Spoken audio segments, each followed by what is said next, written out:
the spiritual part of it. It's a very important reason why our people are having so many issues today. You know, of course, we got system white supremacy, of course. And this is actually a part of system white supremacy, because white supremacy is not just a physical thing. It's not just media and food, and it's a spiritual warfare as well. You know, they don't want us to be connected to God. They don't want us to know that we are gods, okay? And so you see that as well. You know, that's also part of the reason why people don't prioritize their health and our image, because we don't know how powerful we are. And that's because we're not connected to the highest power, you know?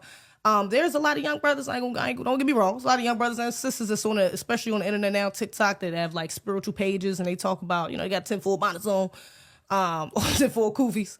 And even if they don't, they're just talking righteously, you know, and they're connected, they're speaking spirituality, talking about herbs and ways of healing and things of that nature. But there's a big portion, you know, especially of the youngins, that are really, they don't even know how to pray. They don't know how to meditate. They don't understand what talking to God is, what reflection is, what, you know, what having that internal peace, knowing that there's somebody, that there's a higher power to answer to, you know, and that creates all sorts of problems. Because now we're talking about these kids ain't even got no morals now. You know, they don't even understand how important it is, like, to not want to kill each other, to not want to speak down on each other, to not want to, you know, things of that nature. So have y'all seen that, the lack of spirituality, like within our people? You know, how have you seen those effects play out? This goes back to restoring the culture back to what it was, because we did not always used to be like this. This is a recent problem, okay?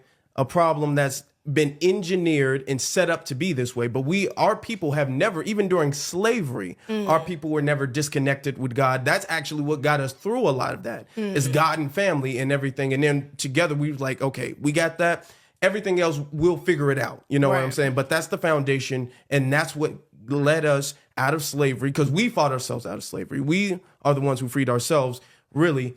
That's what led us out of that. Jim Crow, we survived all of that stuff because of that. Yeah. Now, with the disconnection when it comes to God and when it comes to any, like, essentially life itself. And that goes back to what I was saying about dehumanization. You have people walking around like nothing matters. Yeah. You know, people walking around, I live, I die. And when you have that mentality, it will cause you to do more reckless things, not just to yourself, to other people as well too. Because like, what matters at this point? My life doesn't matter. My health doesn't matter.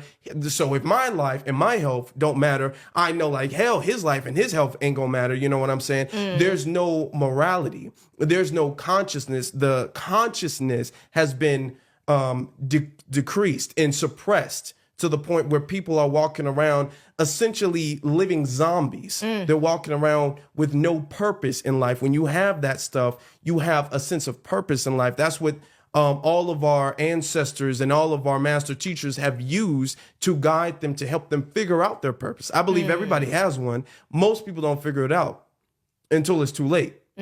But they did. And they were able to capitalize off of what their divine purpose was, why they were sent here, why they were here on this planet. And they were able to live that out. But now you have people who are like, your life doesn't matter. You have no purpose. You just live every day surviving for the next day, instead of trying to strive for your purpose, which has never been our culture. And it's been engineered by the dominant society to be that way. Absolutely. Yeah. First off, I got to take my glass off of this one. Break it down. So the valve would be broken. All right. First off, I got to piggyback what you said, brother. You make a point. We are naturally spiritual people. Like we're just naturally spiritual people. I mean, look at the words we use, right? When we say frequency, we mean something different. White folks mean like frequency, like the television, right? Radio. Yeah, radio. We say vibe. You know, they literally mean like vibration. You know what I mean? They don't really get it. Their terminology and their usage and definitions of these words are completely opposite from ours. We are naturally spiritual people by being the original people, the creators, the originators. All of that comes along with it. Heavy is the head that wears the crown, right?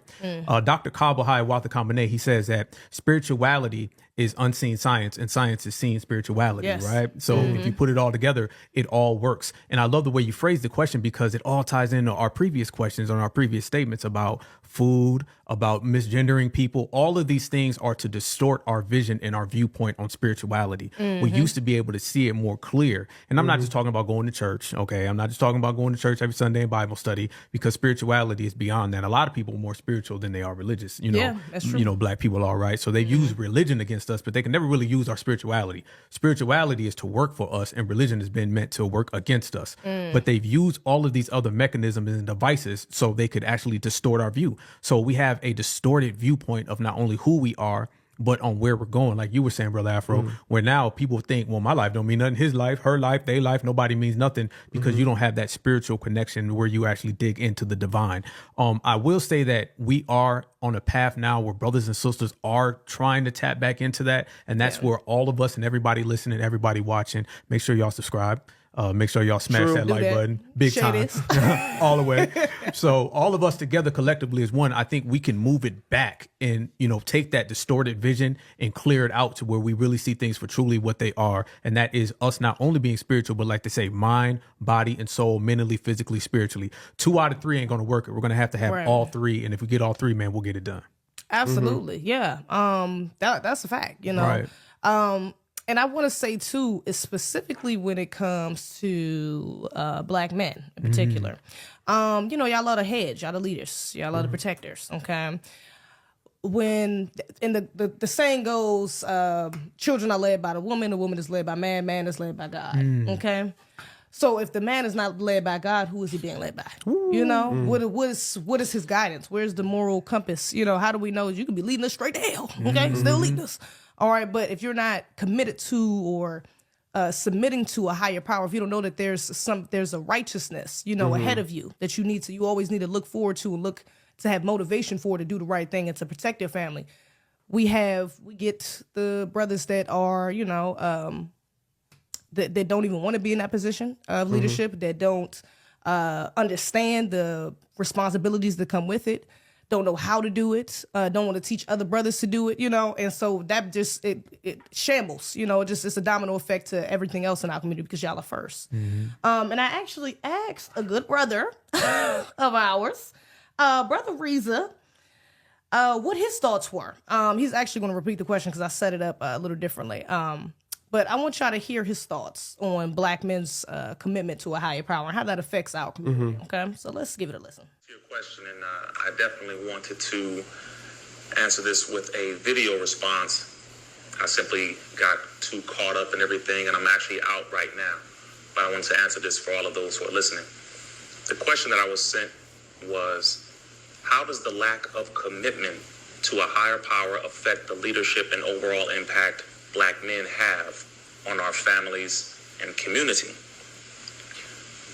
You give power to what you submit to, and you also receive power to what you submit to. One major problem is that when we refuse to submit to a higher power, whatever we wish to call it, the Most High, Allah, God, Jah, whatever it is, we have no choice but to submit to something lesser than. So we tend to submit to an ego. We tend to submit to some other desire, whatever it is that we feel will suffice. But those who submit to a higher power seem to have an endless supply of mental, spiritual, emotional, and even sometimes physical stamina. When we die, then our motive dies with us, the movement dies with us. But if we submit to a higher power, the movement will never die.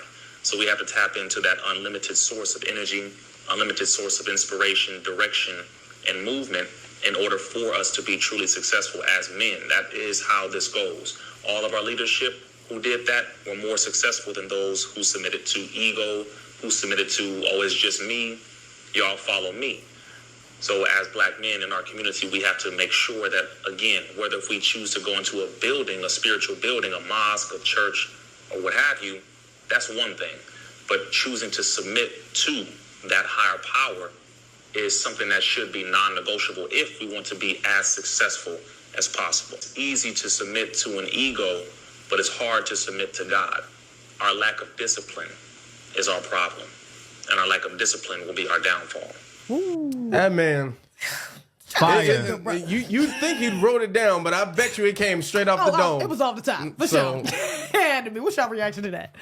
Okay, well, I'm going to say this. I fully agree, okay? And that's the thing about essentially purpose is what I was saying before. I feel like what he said had a lot to do with the fact that if you don't have any higher power to submit to, then you're just kind of like, life is life. You know, everything is about me and my happiness. Nobody else's matters, or whatever the case is. Or you can go through hardship, because we will all go through hardship, but you will go through hardship and you'll get knocked down and you won't be able to get back up. You know, one of the things that keep people going is the fact that a lot of people believe that God is not going to give you anything more than what you can handle. If you don't have that foundation to believe that, okay, this is my purpose. Like, for instance, what I do, times get tough. Times do get tough. But I believe that this is my God-given purpose for this world. You know what I'm saying? So this is what I'm here to do. So I'm like, okay, God wouldn't give me this purpose if I couldn't do this. So I can do this. I'm going to have to get over this hump somehow. You know what I'm saying? If I don't have that foundation, another version of me might have quit years ago. You know what I'm saying? And that's what he's saying. The stamina, the spiritual stamina when it comes to withstanding hardship, a lot of people base that off of, you know, their divine purpose or belief in higher power, belief in God or something like that. And believing that God is eventually going to give me the ability to go through. Now he's going to fix everything, but he's going to give me the ability to climb over this hump or through this hurdle or through this obstacle to some degree like that. So I really resonate when he said the stamina of it all. Yeah. Absolutely, yeah. I'm glad he brought that point up too, especially in the discipline point, which I'll get back to. But what about you, Al? Ooh, first off, salute to our good brother for that one. Yeah. Purifier, salute to everybody, Nation to Islam, Minister Louis Farrakhan, everybody, all of the above. Much love and respect. Great imagery for Black men. Nation. Woo, I tell you. Definitely. That's true. We can start right there, everybody. Yeah. Absolutely. I resonate with what he was saying as well as what you said, Brother Afro, because what we often, we got to understand is that we were already winners when we got here. All right. The hard part about being a foundational Black American or being Black in general is really already over. Because we ain't going back in no damn chains, all right? That's for sure. That ain't happening, right? So right now, it's all about kicking up dust and, getting our reciprocity and, coming back forward. But we are walking miracles. We're not supposed to be here. It's against all odds. They say the rose that grew from concrete. I say we the whole damn rose garden that grew from concrete. Okay. Our whole living existence is about winning. Because if we were people who took L's, there would be none of us, all right? We'd have been gone forever. So even people who had hardships in the past that didn't make it to now, they gave us the football so we can punch in that last minute touchdown. So everybody serves a purpose, and it's about tapping into that purpose and understanding that we are walking miracles. We have defeated all odds, and we're only getting better and stronger all the time. I always say we don't walk with our head down. We walk with our head to the sky. We center everything in our excellence, and that excellence comes from having that divine spirit that is in all of us, and it also connects all of us as well. So it's not just the spirit, that's in you as an individual. It's also about that reflects in your mother, your grandmother, and mine could all sit right here. It could not be us. And they could sit here, have a conversation, and they would all talk like sisters. All right. So it shows you that there's something deeper that we can all tap into. And when you foundational Black American, what you tap into is excellence, but it all starts with that spirit. So I absolutely positively agree with what our good brother said. And it's all on us to just keep it going. Yeah. And that's what I'm like. I'm glad he brought up stamina, and discipline, because that is the foundation to any successful group. Exactly. It's having the stamina to go longevity. It's a long-term thing. It's not going to be done. Took us 400 years to get here. Might take another 400 to get back. You know what I'm saying? Right. So we have to have a spiritual stamina, and we have to have discipline, and especially as Black men, as y'all being the leaders. Yep. You have to set the tone. You got to set the example. If you're undisciplined, which it's a lot of brothers that are, younger brothers at that, and that ties back into mental health and things of that nature. But definitely, as far as a spiritual aspect is, if you don't have the consistency to make sure that you're talking to your whatever higher power you believe in, you're talking to a God, you're reminding yourself of who you are, you're reminding yourself of you're not just this physical world, this is more than this, what I'm saying? This is, again, it's a spiritual warfare.